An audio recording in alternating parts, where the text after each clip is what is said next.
Este episodio es patrocinado por mi curso Ni una dieta más. Un curso a tu ritmo que te acompaña en el proceso de dejar las dietas para siempre y que así puedas enfocarte en diseñar una vida más plena, auténtica y trascendente. Puedes conocer cómo inscribirte en acuerpada.com/podcast. Es acuerpada.com/podcast. Estás escuchando No Necesitas Adelgazar, un podcast contracorriente que cree en la inclusión radical, en las historias poderosas y en lo transformador que puede ser encontrar tu lugar en el mundo. Soy Ana Pau Molina, soy psicóloga y puede ser que me conozcas también como Acuerpada. En este podcast escucharás historias de personas que están retando a la cultura de dietas, a la gordofobia y a la violencia estética. Espero que te sirvan como recordatorio de que puedes vivir una vida plena, auténtica y trascendente sin perder un solo gramo de peso. Hermanes, bienvenidos a este nuevo episodio de No Necesitas Adelgazar. Oigan, es que hoy de verdad siento que se están reuniendo un multiverso de forma muy extraña porque hoy tengo conmigo a Cris y Lara. Ellas son creadoras del podcast Nadie Hablará de Nosotras.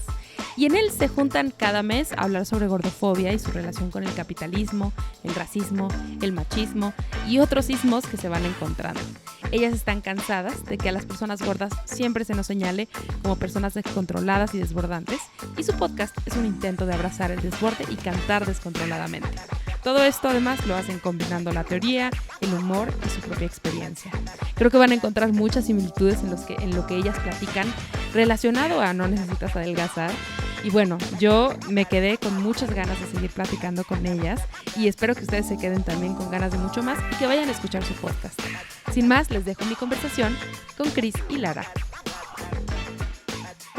Hermanes, hoy tengo conmigo siento que estamos uniendo como dos universos de podcast, dos universos de los podcasts que más me gustan a mí en el tema de antigordofobia y de gordas. Y cuando encontré este podcast siento que me identifico mucho con lo que hacen y que somos como dos cosas en un universo, al menos en castellano o en español, que existen solas. Y me encanta tenerlas aquí. Bienvenidas, Lara y Cris de No Hablarán de Nosotras. Bienvenidas a No Necesitas Adelgazar. Gracias por invitarnos y estamos muy contentas, ¿no? De estar aquí. Muchas gracias. Qué emoción. La verdad es que les contaba antes de empezar a grabar que incluso estoy en un grupo de amigas gordas, ¿no? Donde mandan cada vez que salen un episodio nuevo de miren, ya salió esto nuevo y creo que justo platicábamos, ¿no? De toda la investigación que llevan a cabo para sus episodios y de lo completo entonces que se convierte el contenido de su podcast, que yo esperaría que más personas gordas se den la oportunidad de escucharlo. Em, y bueno, me encanta el proyecto que han hecho y ya nos contarán un poco más del proceso que lleva este proyecto, pero me gustaría que las conozcan un poquito más a ustedes y que nos platiquen pues cuál ha sido el proceso que ha llevado en sus vidas poder hoy con tanta elocuencia y tanta, ¿cómo se dirá? Como con tanta fortaleza y con tanta seguridad hablar de temas de gordofobia como lo hacen hoy, porque me imagino que no siempre fue así. No. ¿Quién No, quiere no. empezar? Empiezo yo, venga. Yo soy Cris y yo no he sido gorda siempre. Yo sí, soy una persona muy alta, mido 1,80 m y soy bastante corpulenta. Entonces, como un poco con pues, la cultura de la dieta, el culto al cuerpo y todo esto que todas hemos vivido, ¿no? Pues en mi familia había como mucha persecución dentro de la preocupación que este juego raro, ¿no? Que ya sabemos que se da muchas veces. Entonces, pues bueno, pues sí que hubo como mucho señalamiento a mi cuerpo desde muy pequeña. Empecé a hacer dietas desde muy peque y eso me hizo desarrollar un trastorno de conducta alimentaria que fui sosteniendo a un nivel corporal, quiero decir, no engordaba del todo, pero sí que engordaba, adelgazaba, no llegaba a ser gorda, pero bueno, sí que iba transformando bastante mi cuerpo hasta que hubo un momento que tuve una depresión con 19 años más o menos y ahí ya pues como que me dejé estar. Yo creo que mi cuerpo dijo hasta aquí y entonces ahí ya engordé todo lo que había estado restringiendo durante tantos años. Y bueno, pues con esta depresión y todo este proceso que pasé yo personal, estuve bastantes años disociada, ¿vale? Yo no me daba cuenta mucho de que yo ya estaba gorda, de verdad, ¿no? Como además siempre había jugado en esto de a veces tengo una talla más, a veces tengo una talla menos, ¿no? Como que mi mente hacía como un juego de que no estaba sucediendo. Y ya pues no sé, pues ya hubo en algún momento que yo ya me encontraba mejor a nivel personal y demás. Y empecé a notar como ya de repente sí que empezaban a pasar cosas, ¿no? A mí me empezaban a molestar más los comentarios, me empezaban a molestar más. Yo me acuerdo mucho que me empezaban a molestar mucho más cuando me decían, tú no eres gorda, eres grande, ¿no? Esto, yo ya me empezaba como a chirriar. Yo decía, pero ¿por qué no paran de decirme esto? ¿Sabes? Como este juego, ¿no? De no, no, no, tú no, ¿no? Y entre eso y el médico, con el médico sí que lo empecé a ver muy fuerte, como que cada vez que iba a consulta, siempre me señalaban que tenía que adelgazar, entonces yo veía que antes eso no me pasaba. O sea, yo antes cuando no era gorda no me sucedía que yo cada vez que iba al médico por cualquier enfermedad me señalaban que lo que me pasaba es que estaba gorda y que tenía que adelgazar. Entonces un poco como con cosas que iba viendo por ahí y este tema de los médicos, sí que fui conectándome y entonces ya justo fue como el boom en redes de la gordofobia, ¿no? Como que empezaron a salir muchas voces y yo empecé como a fichar un poco desde ahí. Pero es verdad que yo no fui activista hasta que empecé con Lara. O sea, activista, no he sido nunca hasta que ya conocí a Lara y juntas iniciamos este proyecto, ¿no? Sí, bueno, sí, pues tu historia, sí, sí. Y bueno, también, o sea, me gustaría saber, digo, dentro de esta historia, no sé si lo quiera platicar Lara ya en su historia, pero pues también cómo se conocen ustedes y cómo esta parte, ¿no? Ujú. Sí, yo sí que llevaba tiempo haciendo activismo, como llevo bastantes años, es verdad que no con este nivel de exposición que digamos que nosotros decimos que el podcast se está como convirtiendo en un monstruo que nos está devorando, un monstruo que queremos mucho, pero tiene un nivel de alcance que el activismo que yo he estado muchos años haciendo era como pues muy en colectivos, pequeñitos, fanzines, pequeños talleres.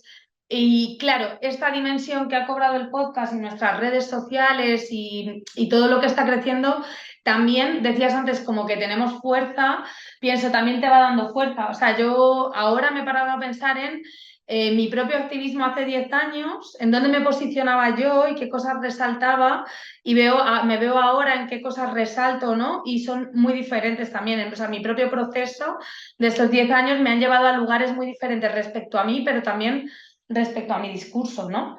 O sea, yo siempre he sido gorda, vengo de, o sea, gorda legendaria, digamos, ¿no? Más gorda de lo que era en realidad, como una familia de personas gordas que intentaban adelgazar, pero que a la vez no podían. Entonces, para mí la adolescencia fue una época dura y a la vez me di cuenta que la gordura me dolía tanto que no me permite ver todo lo demás que estaba pasando, porque también parece que solo eres eso. O sea, como que yo no era capaz de dimensionarme y es ahora de adulta que veo que la Lara adolescente era muchas más cosas que una persona gorda, porque yo en ese momento no era capaz de sentirme nada más que todo ese dolor que sentía por el fracaso de no poder adelgazar, que yo lo que recuerdo que vivía mucho era esa sensación de fracaso, o sea, mucha violencia desde fuera, pero también mucha violencia interna mía y de la gente de mi alrededor de impotencia. Yo tengo mucho esta sensación de haber vivido muchos años con todo mi entorno mirándome con cara de impotencia y yo misma sintiendo una impotencia de decir que está mal en mí, ¿cómo puede ser que algo tan sencillo yo no esté siendo capaz de hacerlo, ¿no? Entonces, para mí el activismo gordo vino de la mano del feminismo y de que tuve la suerte de que estudié una carrera que te abre ventanas al mundo en vez de cerrártelas. Yo estudié antropología, que esto me permitió además viajar a Chile, a México, conocer diferentes activismos. Y en la carrera de antropología tenemos la suerte de estudiar los feminismos. La verdad, esto no pasa en casi en ninguna carrera, pero bueno, fue leyendo a muchas feministas que yo las leía y decía, esto tiene que ver conmigo, pero no. Como veía un punto en común, pero a la vez decía, es que mi experiencia no es esa, pero también tiene que ver con el cuerpo. Entonces, juntándome con alguna amiga de la universidad que también era gorda, de pura intuición, aprovechando los trabajos estos de investigación que te mandan, empezamos a hacer investigación antropológica nuestra como algo muy interno.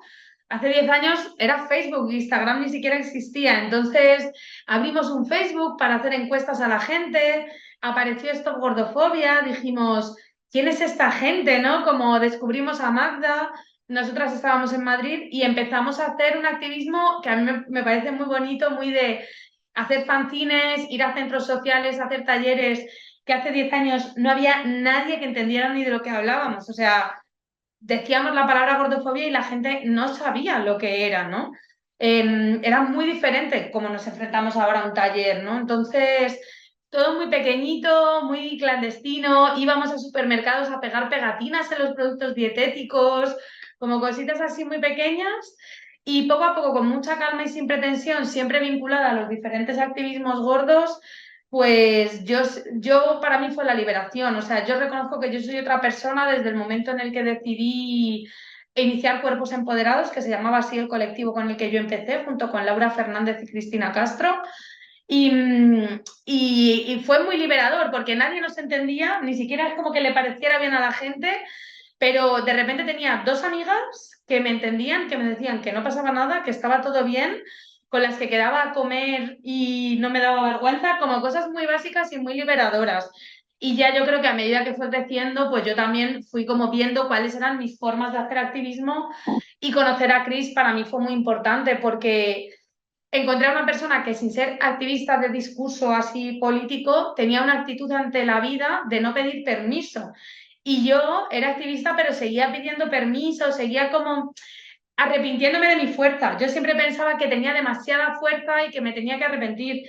Y conocí a Beyoncé, como la llamamos yo al principio, que la Chris va divina con sus colores, guapísima, que un día me dijo, yo es que no voy a hacer dieta nunca más porque me he dado cuenta de que no me funciona y sigo engordando. Y yo pensé, esto es lo más revolucionario que he oído en mucho tiempo, a pesar de años y años de activismo, ¿no? Como que fue conocer a alguien que realmente vivía su cuerpo sin pedir disculpas, y eso yo creo que nos conectó mucho y nos hemos nutrido mucho, ¿no? Como cada una traemos un bagaje, una experiencia, y nos escuchamos mucho, y yo aprendo mucho de Chris, creo que Chris de mí un poco también. Y yo creo que a nosotros nos ha dado algo que siempre decimos, que es que yo hago un activismo gordo en colectivo. Que esto es muy guay porque estar sola en tu casa con una pantalla, cuando las gordas siempre hemos estado solas en nuestra casa, encerradas, ¿no? Como es muy diferente a la suerte que tenemos nosotras de que cualquier cosa que nos pasa la pensamos, desarrollamos estrategias, tenemos redes de mujeres gordas, amigas gordas, con las que hacemos proyectos. Entonces es un activismo muy corporal, muy terrenal, y eso yo creo que es una suerte. Sí. Sí, porque, o sea, que es un privilegio, la verdad. O sea, como poder hacerlo desde ahí, porque nosotras lo decimos y además desde el principio, ¿no? Como cuando empezamos a verlo, empezamos a ver las redes, porque al final es verdad que nosotras toda la parte terrenal, como dice Lara, sí que la hacemos, pero nuestro podcast al final no deja de ser un producto que también es online y también es a través de una pantalla, ¿no? Entonces, cuando empezamos a verlo, veíamos como, jope, como todas las activistas que estáis ahí, toda la violencia que se recibe, todo el cuestionamiento, todo eso, o sea, pensábamos, ostras, es que esto es muy fuerte, o sea, estar viviendo todo esto sola todo el rato, es que tienes que tener una fuerza y un arranque para seguir y continuar a pesar de todo eso, que es que vamos, o sea, es admirable desde fuera. Entonces, sí, sí, para nosotras es un privilegio y un gusto poder trabajar así. Mm. Claro, y ahorita escuchaba lo que decía Lara de activismo pequeño y como clandestino y como toda esta parte. Y yo me acuerdo que hace un tiempo yo platicaba con alguien y le decía que a veces como que me dan ganas de ya salirme de las redes, ¿no? Y como que dejar de hacer eso, porque claro, en cuanto empecé, o sea, Acuerpa empezó durante la pandemia y entonces tiempo después de la pandemia, es decir, hasta este año 2023, fue la primera vez que fui a un evento de gordas para gordas, ¿no? Antes de eso todo había sido más o menos sola, obviamente haces amigas a través de las redes como ustedes, ¿no? O sea, como toda la gente que ha venido al podcast, pero no es lo mismo. Y la primera vez que fui a un evento de gordas para gordas, como que algo se movió dentro de mí Y es un poco complicado porque yo vivo muy como a las afueras de la Ciudad de México, entonces es complicado para mí ir a eventos de gordas que normalmente son en el mero centro, ¿no? Al menos los grupos que yo conozco, pero en definitiva como que me hizo sentir, pues ya lo de lo que hago en las redes no, o sea, es muy banal o no es necesario o es muy superficial o no sé.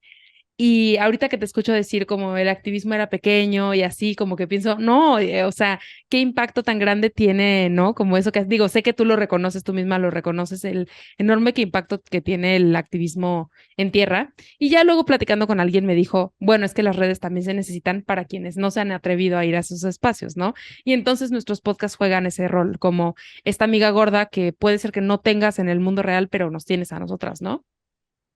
O sea, yo creo que todo suma y cuando nosotras ponemos en valor un activismo que pone el cuerpo, no va en contra de todo este activismo que genera una red virtual que ayuda a llegar a los sitios donde no puedes poner el cuerpo siempre, no solo por el tema de estar gorda, que muchas veces nos cuesta salir a la calle y poder ocupar el espacio público, sino porque hay otras intersecciones como la clase, el barrio en el que vives, el transporte, la plata para poder moverte, ¿no? Entonces todo suma, pero sí que es verdad que hay algo que yo lo estoy viendo porque tengo la suerte, yo pienso, lo hablo con Laura, con quien empecé Cuerpos, yo veo cómo ha cambiado el panorama muchísimo. Cuando nosotras empezamos solo existía Facebook y esto Gordofobia empezó en Facebook muchísimo, pero el impacto seguía estando muy vinculado a la presencialidad. O sea, como que realmente la pandemia ha supuesto un cambio radical, yo lo he vivido, o sea, yo me acuerdo yo antes de la pandemia vivía en Colombia y conocía a las gordas sin chaqueta y todas sus actividades eran presenciales, o sea, y te obligaban a encontrarte otras gordas y la potencia que tiene ver otro cuerpo como el tuyo, ver que se mueve, que respira, que tú sientas que es legítimo que exista, eso te ayuda a sentir que es legítimo que tú existas. Entonces sí que creo que es importante como que no se pierda, porque sí que creo que con la pandemia ha habido un encierro colectivo, así en general, en el que nos hemos volcado en las redes y eso al activismo gordo le ha dado un impulso muy grande, porque, vamos, yo veo la diferencia, ahora todo el mundo sabe lo que es la gordofobia, todo el mundo es capaz de cuestionarse, se está como metiendo el discurso en las casas, que eso es precioso, pero hay un cambio necesario interno y externo que tiene que ver con aceptar el cuerpo presente, ocupando el espacio, y ese sí que corremos un riesgo de que vaya desapareciendo porque cada vez las redes tienen más lugar. Entonces, son complementarios y necesarios, pero nosotras tenemos la suerte de que en Madrid también el activismo gordo, hasta hace poco, siempre ha estado muy vinculado a centros sociales, al fanzine, a las asambleas. Entonces, ahora mismo en Madrid hay un bloque gorde que empezamos hace un año, éramos nada y estamos haciendo acciones de calle y en el bloque Gorde reconocemos que lo que más impacto tiene en nosotras y en la gente de nuestro entorno son las acciones de calle en las que te da un miedo que te mueres, pero te plantas en la calle y ves que tu amiga se va a poner un crop top y dices, yo me pongo un crop top también. Y entre todas nos miramos con pánico diciendo, ¿qué estamos haciendo aquí?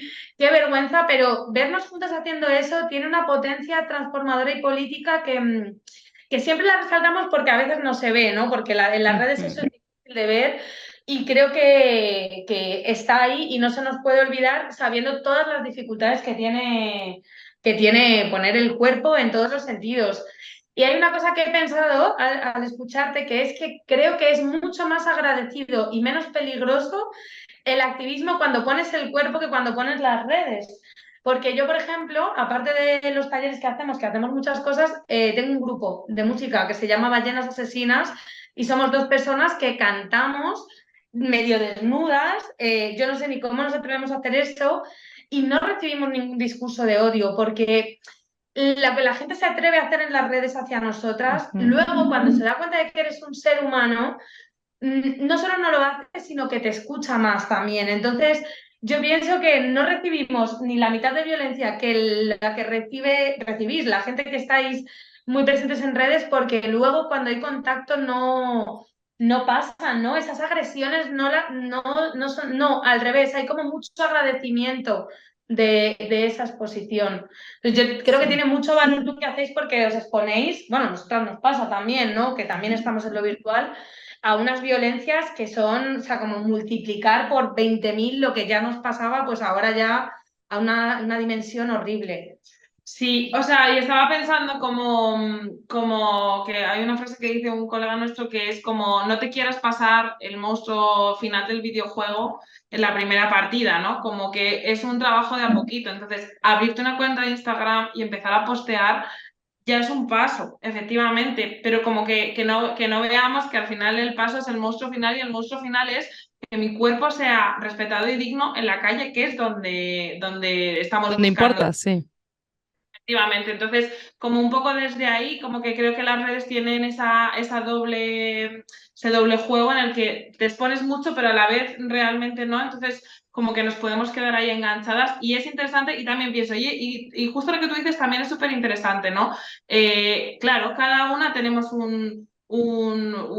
un punto en toda esta lucha y nos tenemos que nutrir las unas de las otras, ¿no? Como que eso es importante porque a lo mejor yo no sé postear igual que posteas tú, que tienes una capacidad de dar un mensaje súper tal y yo a una persona que está empezando se lo puedo lanzar con facilidad y tú puedes traer a una persona a un grupo y de repente ya esto empieza a tener como más sentido, ¿no?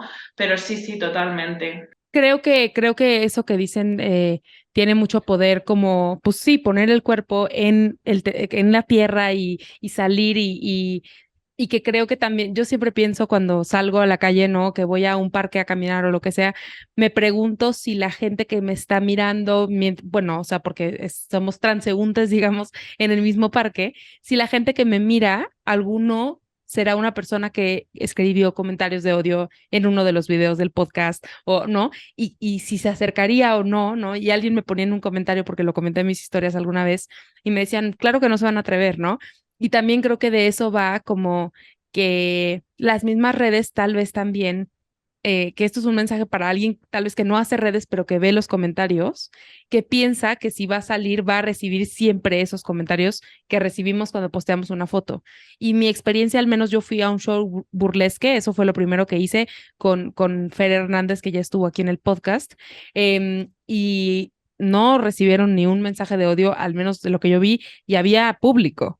¿No? Y cómo subir una foto de un burlesque gordo, entonces sí recibiría muchos comentarios, ¿no? Entonces, como no es lo mismo la experiencia de interacción de las redes de lo que hay en el mundo, pero como ambas son tan necesarias, ¿no? Tal vez las redes, pues incluso para convocar, avisar que existe un lugar donde se reúnen las personas gordas, ¿no?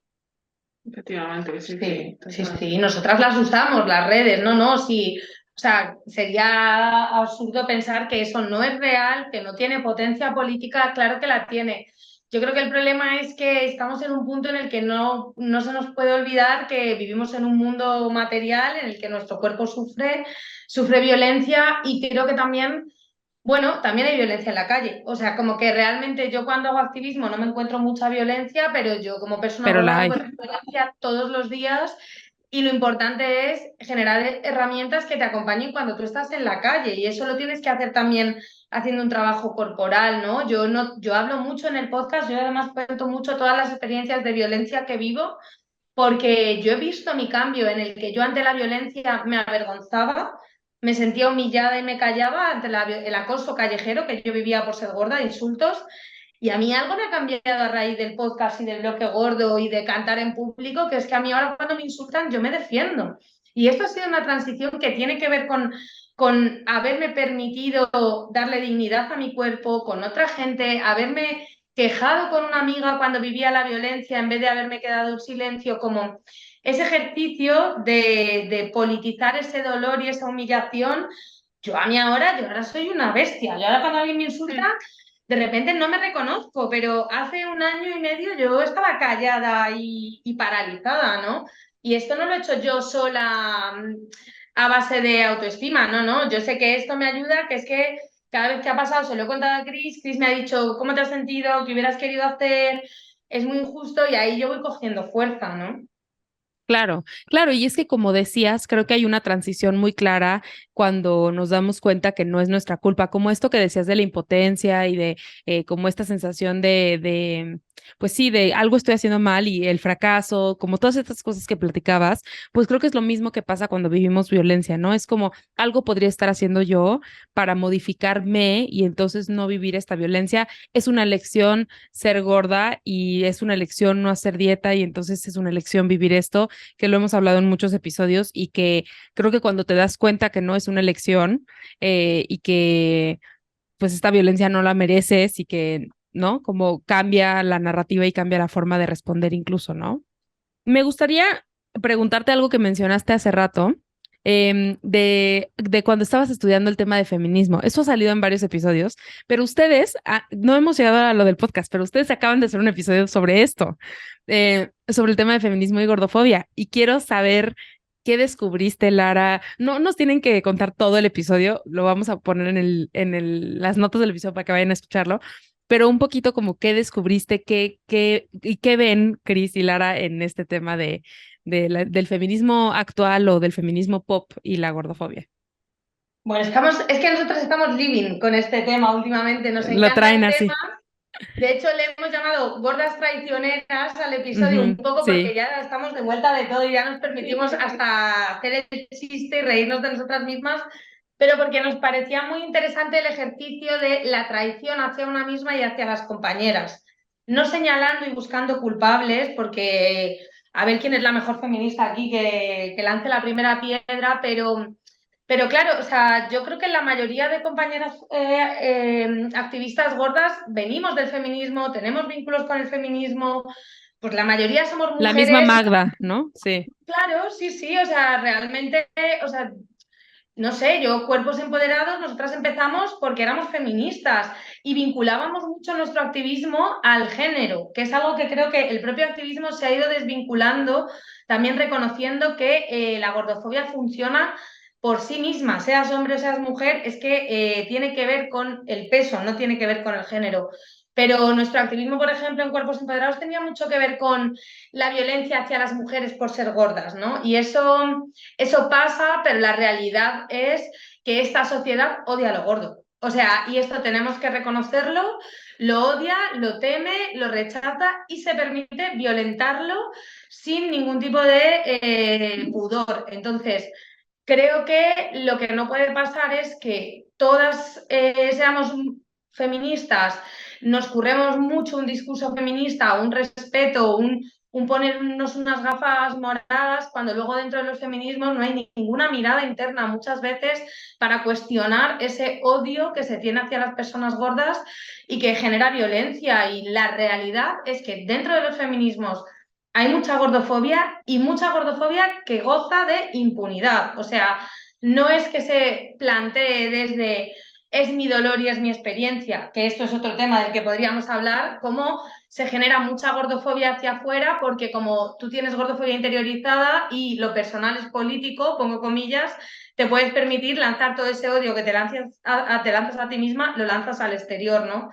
Pero nosotras tenemos muchos debates sobre pero es una aliada mía, una mujer que en realidad tiene pánico a tener un cuerpo como el mío.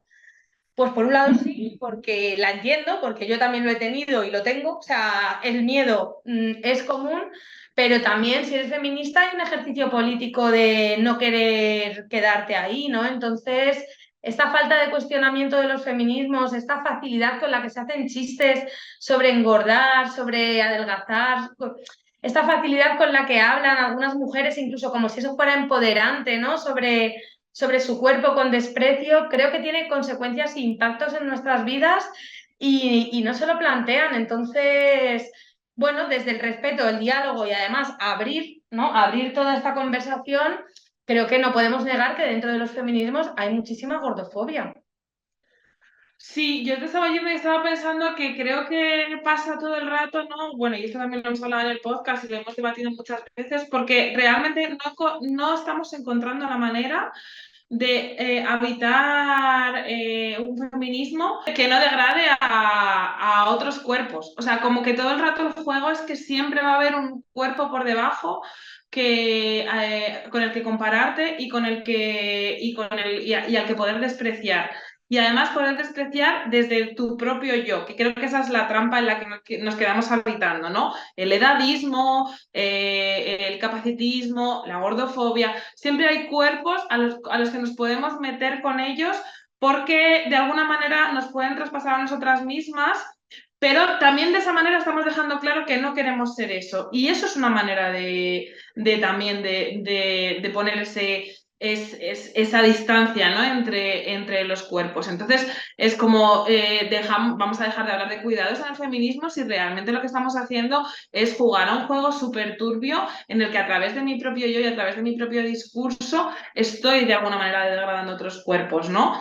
Entonces, no lo siento y me da igual, y de verdad me da igual cuánto trauma tengas, cariña, es que me estás haciendo daño con tus comentarios, es que veas mi cuerpo gordo, gordo, y tengas el valor de decir que has engordado unos kilos, que qué asco, que vaya verano, que no sé qué, que no sé cuánto, es que de verdad no me estás viendo. Deja de hablarme que esto es tuyo y que tú sí que cuidas, porque no lo estás haciendo, ¿no? O sea, entonces, pues lo que decía Lara, ¿no? O empezamos a darle un vistazo a todo esto, o va mal, mala cosa, a Regolín, la verdad. Claro, y hace poco tiempo platicaba con una consultante porque ella me preguntaba, oye, ¿tú tienes amigos gordofóbicos? ¿No? Ella me preguntaba. Y yo le dije, pues mira, no tengo una política personal de anti-gordófobos en mi vida, o sea, no funciona así mi vida, pero lo que sí acaba pasando naturalmente es que te alejas de las personas que son gordofóbicas, no por política, sino porque van en contra de ti y de algo que eres tú profundamente, que es pues gorda, y gorda ya no solo en el tamaño del cuerpo, sino como un posicionamiento político.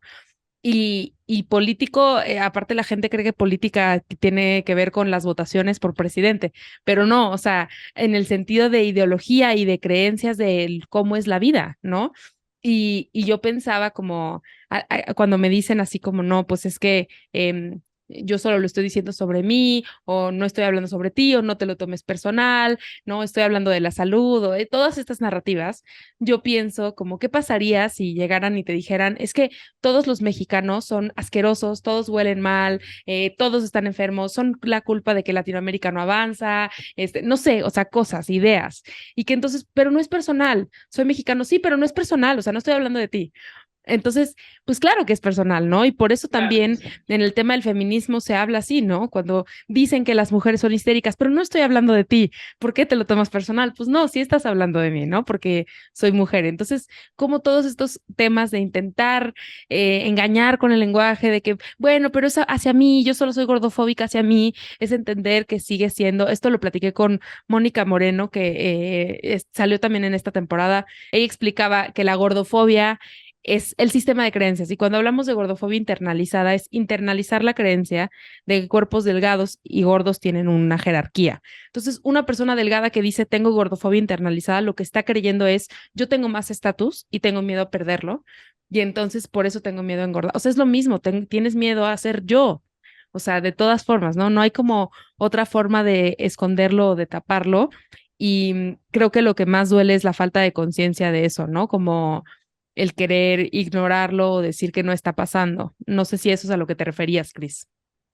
Es eso, justo es eso. O sea, efectivamente, sí, como que al final es un juego de superioridad moral, pero con una superioridad moral muy, muy secreta y muy civilina, ¿no? De alguna manera, porque no hay un ataque directo, ¿no? Y esto nosotros lo hablamos mucho.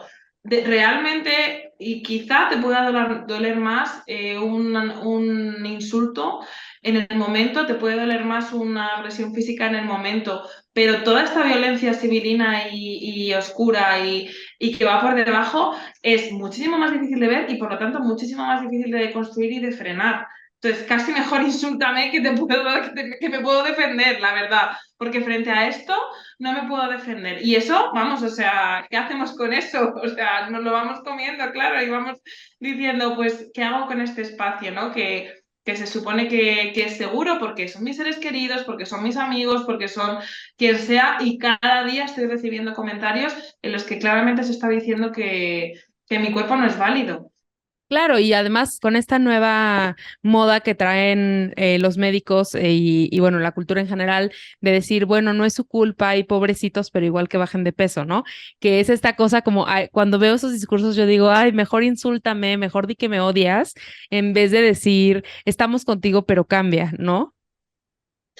Total. Bueno, en el siguiente episodio creo hablamos de una autora que dice que las dos emociones que se utilizan para legitimar el odio hacia un grupo social, o sea, como que al final el odio se tiene que ir construyendo, porque ¿por qué como sociedad vamos a odiar a otro grupo social? Esto tiene que ver con ir generando unas emociones en la gente hacia ese grupo.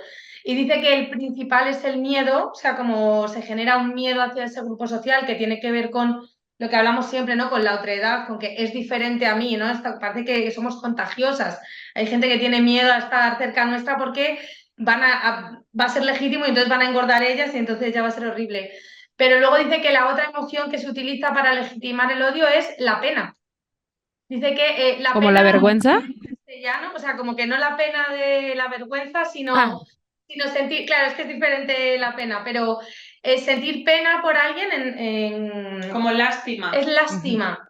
Como que pobrecitos, ¿sabes? Como porque este tipo de pena te hace inferior, o sea, ya no te ve como una persona igual, ¿no? Te lleva a un lugar en el que tienes que ser salvada y eso en realidad legitima mucho odio porque no estás viendo a la otra persona como una igual. Y sí, Pienso en genera las personas con lástima. discapacidad, ¿no? Que con las personas con Claro. discapacidad son las dos Y también, miedo y si nos lástima. fijamos, pasa con la mayoría de grupos sociales discriminados.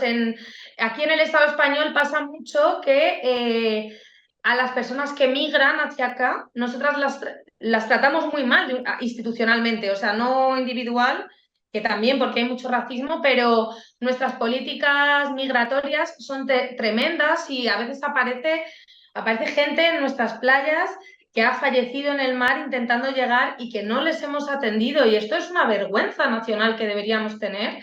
Esto es algo tremendo, horrible que pasa, pero lo que muestran los medios son imágenes de personas blancas salvando a personas negras que están muy desvalidas. Y esto legitima el discurso de que dan pena, cuando en realidad no dan pena. Son personas como Chris, como yo, como tú, pero si te dan pena, quitas su condición de persona. Entonces ya te puedes permitir que no sabes su nombre, que sea un número, ¿no? Entonces es muy interesante los mecanismos del odio y nosotras usamos mucho cómo funciona el odio hacia otros grupos sociales para ponerlo en diálogo con cómo funciona el odio hacia las personas gordas, ¿no? Pero sí, y a mí me parece un tema interesantísimo cómo cuando aparece de una manera interna ya se vuelve legítimo.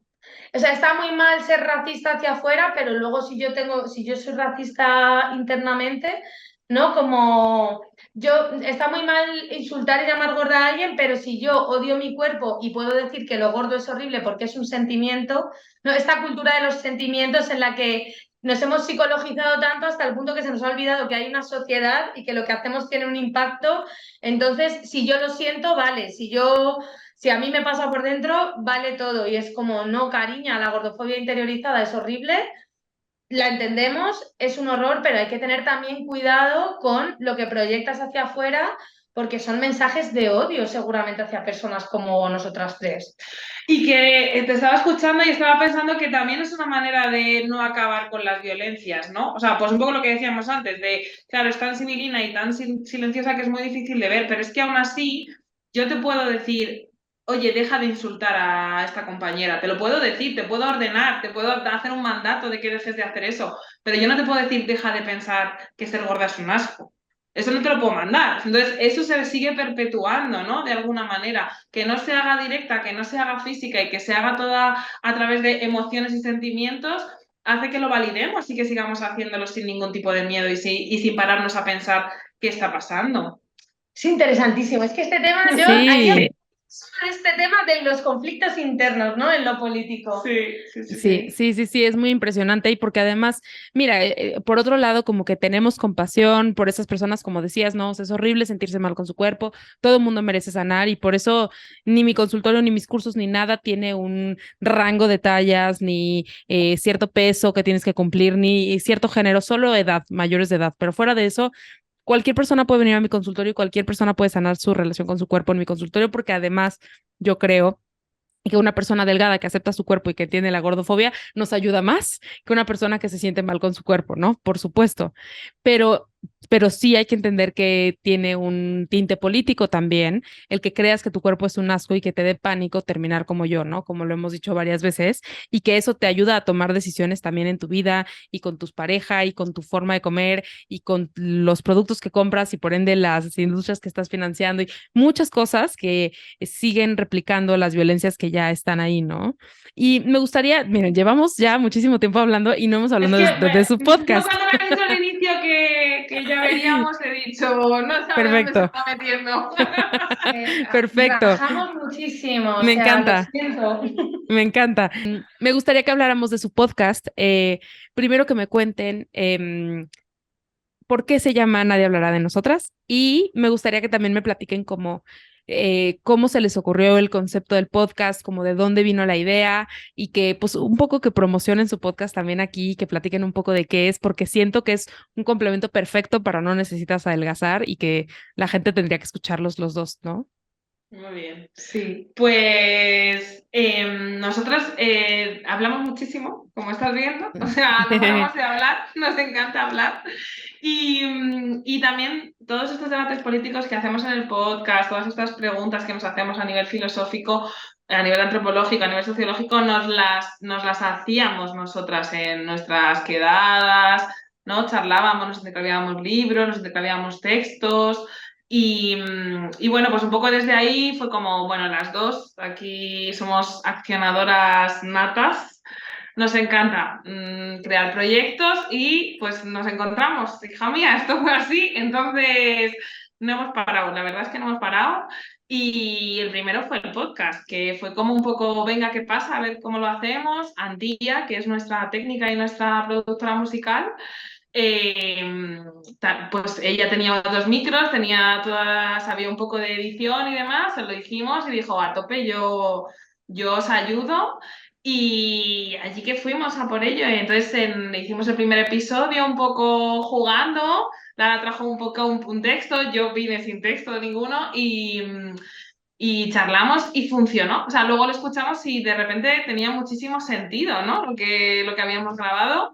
Y como que de repente dijimos, ostras, igual esto funciona, ¿no? Y ya de ahí fue como, jope, pues vamos a aprovecharlo, ¿no? Este espacio y vamos a generar ahí un buen espacio para todo lo que ya hacemos fuera, ¿no? Pues tener un rinconcito y poder de alguna manera traspasarlo hacia afuera, seguir investigando y, y que haya otras compas que puedan escuchar un poco las reflexiones a las que llegamos y seguir creciendo un poco desde ahí. Y la verdad que es que muy bien, ¿no? Como que fue de pequeñito, pero cada vez, al principio pensábamos, se nos van a acabar los temas, ahora de repente no paran de salir temas y es como, ¿cuándo vamos a acabar este proyecto? Nunca, o sea, es infinito. Así que un poco desde ahí, ¿no? Sí, o sea, yo creo que una cosa que pasó fue que teníamos claro que, o sea, cuando empezamos con el podcast ya estaban funcionando los podcasts, entonces se oía mucho, yo no sé si esto pasa en México, pero se oía mucho tomando unas cañas decía, deberíamos hacer un podcast, porque ya lo que nosotras decimos es tan divertido que deberíamos hacerlo, ¿no? Y lo oíamos por todas partes. Y nosotras decíamos, no, no somos tan interesantes. Decíamos, no somos tan interesantes para que unas cañas nuestras sean un podcast. Entonces teníamos muy claro que queríamos que fuera un proyecto activista y no teníamos grandes pretensiones, ¿no? Entonces sí que creo que empezamos probando mucho, pero sí que creo que algo que ha funcionado y que es lo que lo ha hecho lanzar es que las dos teníamos muchas ganas de comunicar algo y de preparar como un discurso político antigordofobia, no era charlar sobre buah, tía, lo que me pasa. Luego, con el podcast, hemos ido descubriendo que resulta que se nos da bien la comunicación, ¿no? Como que resulta que nos entendemos y luego también resulta que nuestra relación a la gente le gusta y le hace gracia. Entonces, todo eso ha ido sumando, pero creo que también tener muy claro que queríamos hacer un proyecto político en el que tuviéramos temas que denunciar, sobre los que sensibilizar, hizo que, sin nosotras saberlo, porque no hicimos ningún plan de nada, no hicimos ningún plan, esto nadie lo paga, o sea, perdemos dinero nosotras haciéndolo. Yo también, solo pierdo dinero por el podcast. No es como que digas, esto lo hago porque tenga yo un gran objetivo, sino no lo sabíamos, pero había un vacío en el mundo audiovisual, digamos, o del podcast sobre esto. Entonces, pues nos hemos convertido casi, yo no sé cómo hemos llegado a ser como una bibliografía del activismo gordo, que en qué momento hemos pasado nosotras a ser las personas que se dedican a dar bibliografía sobre este tema. Esto está empezando a ser una presión ya de, Dios mío, tengo que leer y leer y no tengo tiempo.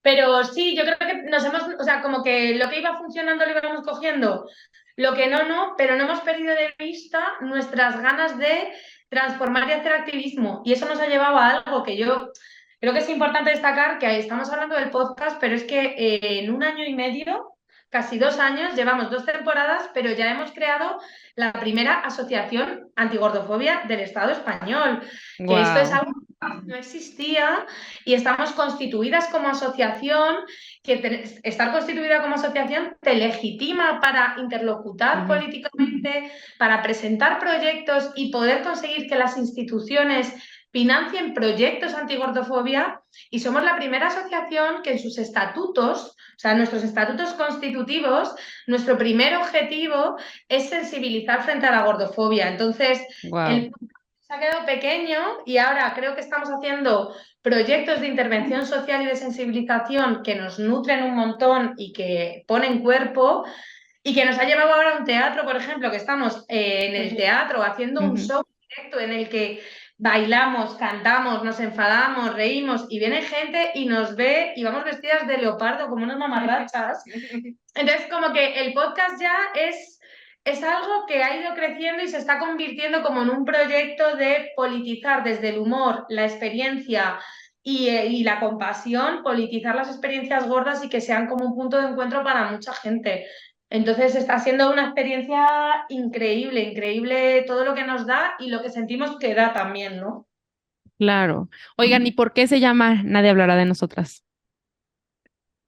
Pues estábamos buscando un nombre así un poco molón, la verdad, no sabíamos muy bien qué, estuvimos ahí como un rato dándole, intentando buscarlo y como que nos gustó porque por un lado era como que se podía jugar bastante con nadie hablará de nosotras, las invisibles, las gordas, ¿no? Las que nunca se habló, nadie hablará de nosotras si ya no estamos nosotras, o sea, ahora somos nosotras las que vamos a hablar, ¿no? Como que vimos que era un nombre que daba como mucho juego y que podíamos formatearlo así como esto que está diciendo Lara, ¿no? De que de repente el proyecto, como con esta ambición que tenemos y este accionamiento que nos sale de forma natural, podíamos llevarlo a otros lugares, ¿no? Entonces, pues lo hemos ido usando así de diferentes fórmulas, ¿no? Sí, pero la base es que toda la vida se ha hablado de nuestros cuerpos y nosotras hemos estado calladas y mudas porque la vergüenza y la humillación podía con todo.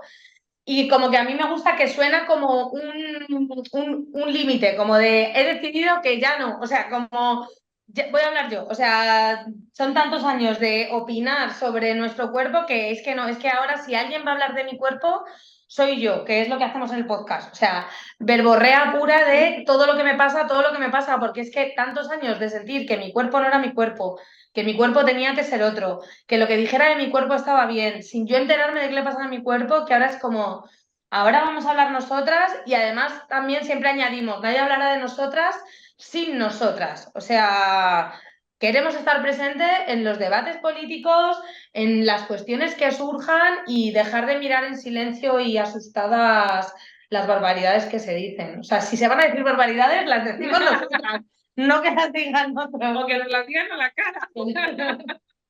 Claro, y esto me encanta porque además tuvimos ya a Oyirum aquí, que también seguramente la conocen. La tuve en, creo que la segunda temporada, y vamos a dejar el episodio en acuerpa.com/podcast. Y justo hablábamos de cómo esta frase de las personas con discapacidad, que es nada de nosotros y nosotros, ¿no? Lo poderosa que es. Y yo pensaba ahorita que estaban hablando en, sí, es verdad. O sea, cuánta narrativa hay sobre los cuerpos gordos, cuánto se habla de los cuerpos gordos, pero cuando yo hablo del cuerpo gordo, entonces ya no se puede. Cuando yo hablo del cuerpo gordo, entonces ya no está permitido. Entonces ya me pasé de la raya, entonces ya soy radical, entonces ya me pasé. Cuando toda la vida crecí viendo en las noticias lo grave que era que los cuerpos gordos estuvieran por todos lados, ¿no? Yo que crecí en los noventas y dos miles, pues la guerra contra la obesidad allí estaba y pues todo el tiempo se habló de los cuerpos gordos y nunca me preguntaron que yo qué opinaba, ¿no? Y que se ve todavía hoy en los congresos, ¿no? En los congresos me da mucha risa que luego ponen una ponencia sobre gordofobia y obesidad y no sé qué, pero nadie habla y o sea, no hay ni personas gordas ni nadie experto en gordofobia, solamente hay cirujanos bariatras, ¿no? Cosas así. Entonces me hace mucho sentido esto que dicen y pues sí, que sigamos nosotras teniendo estas conversaciones para hablar de nuestros cuerpos y hablar como nuestra verdad y dejar de permitir que la narrativa se la lleve las otras personas y no las personas gordas, ¿no? Lo cual me encanta. Em, Quisiera cerrar esta entrevista, no quiero cerrarla, pero ya que tengo que cerrarla, quisiera cerrarla haciéndole a cada una y la que piense más rápido le va a dar tiempo a la otra de pensar su respuesta, con la pregunta que hago siempre al terminar estos episodios, que es, Lara y Chris, además de que no necesitan adelgazar, ¿qué otra cosa les hubiera gustado escuchar antes que les hubiera ayudado a sanar las relaciones con sus cuerpos? Yo creo que yo tendría que haber escuchado no necesitas esforzarte tanto. Creo que eso está vinculado con no necesitas adelgazar y yo canalicé en el adelgazar todo ese esfuerzo, pero creo que hay una cultura del esfuerzo que se nos mete muy, muy adentro y creo que yo tendría que haber aprendido a vales con lo que eres y no solo no tienes que adelgazar, sino que no tienes que demostrar ni cuidar excesivamente ni estar al quite todo el rato, porque creo que es algo que la base de la gordofobia es la base de muchas opresiones, que es que tenemos derecho a existir solo por ser, no tenemos que estar compensando ni demostrando, ¿no? Como que el amor nos lo tengamos que merecer, no, es que ya está, porque sí, por existir el amor debería estar en nosotras, algo así. Sí, justo iba a decir eso. O sea, justo iba a decir que yo creo me hubiese gustado o creo que hubiese necesitado que alguien me dijera que iba a seguir recibiendo amor y no tenía que hacer nada por ello, ¿no? Como no tienes que esforzarte, no tienes que adivinar el pensamiento de nadie, no tienes que adivinar las necesidades de los demás, ni como estar como a esto al quite, ¿no? Que a las gordas siempre esto lo decimos mucho, ¿no? Que estamos como todo el rato compensando, intentando entender qué necesita la otra persona, porque siempre va a haber una persona detrás que te va a amar por lo que tú eres y nada más. Pero aún todavía no me lo creo mucho, ¿eh? Hay La que vida seguirlo trabajando. Que compensar, ¿no? eso Como es. esta cultura de la Sí, compensación sí. se queda, como dice una amiga, se queda en el corazón.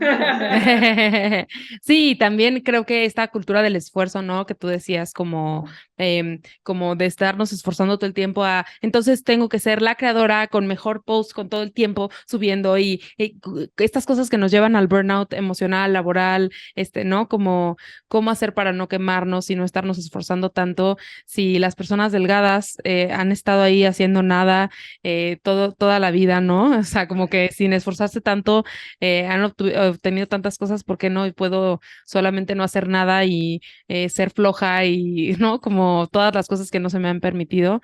Me encanta. Chicas, antes de dónde las pueden encontrar, quiero saber si hay forma de que la gente, tal vez que esté en Madrid o en España, que quiere involucrarse con la asociación, ¿pueden hacerlo o cómo pueden encontrar la asociación o platíquenos de eso un poquito?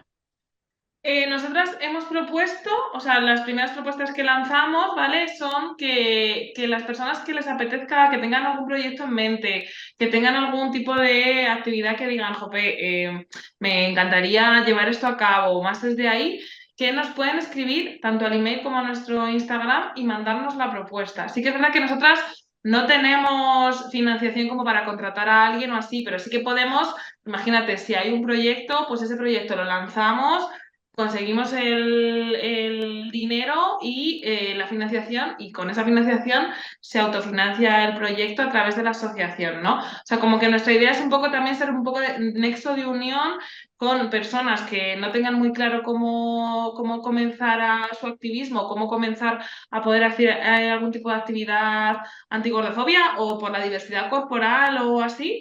Y, Y desde ahí, pues como nosotras ayudarlas un poco a ese impulso. Pero Ok. nosotras no tenemos como los propios recursos todavía, ¿no? Como que acabamos de empezar y estamos un poco en eso. O sea, sí que también es importante como aclarar que todo lo que nosotras hacemos va para financiar el propio proyecto. O sea, nosotras tenemos trabajos aparte. Ujú. ¿Cómo lo hacemos? No lo sabemos, la verdad. O sea, estamos desdobladas, pero Sí, tenemos estamos también... grabando esto nada más para que la gente sepa, a las 10, son las 10 de la noche para ellas. Y no hemos cenado. ¡Uy, lo siento! No, no, ahora vamos a cenar. Sin cenar no nos vamos a la cama, pero justo como que los proyectos van a financiar la propia asociación y tenemos la suerte de que hay asociaciones, hay instituciones, hay recursos en el Estado español que ya nos están contratando para realizar actividades. Entonces, toda esa financiación, o sea, todo ese dinero repercute en la asociación, no en nosotras.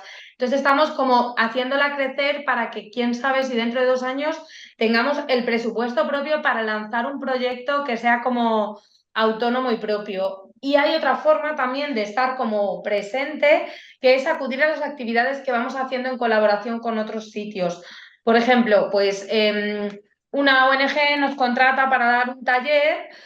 Esto nos permite que el taller sea gratuito y aún así entre algo de dinero a la asociación para poder mantener el proyecto.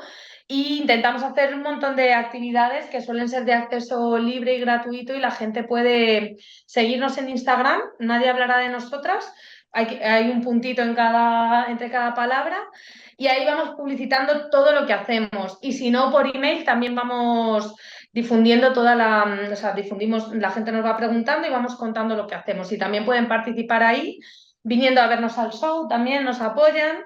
Y también es importante que la gente sepa en Madrid que si quieren hacer algo de activismo gordo y no saben muy bien a dónde ir y dicen no me atrevo, no sé bien, el bloque Gorde se reúne cada 15 días en Madrid y bueno, tenemos redes también, nos pueden escribir, que ahí estamos más gordis, o sea, estamos nosotras y más compañeros y nos pueden escribir y es una asamblea en la que hacemos cosas muy chulas. Hace poco hicimos una gincana antidieta por toda la ciudad de Madrid en la que hicimos acciones sociales en comercios y fue muy divertido. Entonces, quien quiera que nos escriba al Insta, que nosotras contestamos. Sí, sí, sí, sí. Perfecto. ¿Y al correo también o solo por Instagram y ya Sí, ustedes? Sí, mejor ¿Cuál es al su correo, correo? de hecho. Si el correo, ojalá nos escribiera todo el mundo al correo, es mucho más fácil de gestionar sí.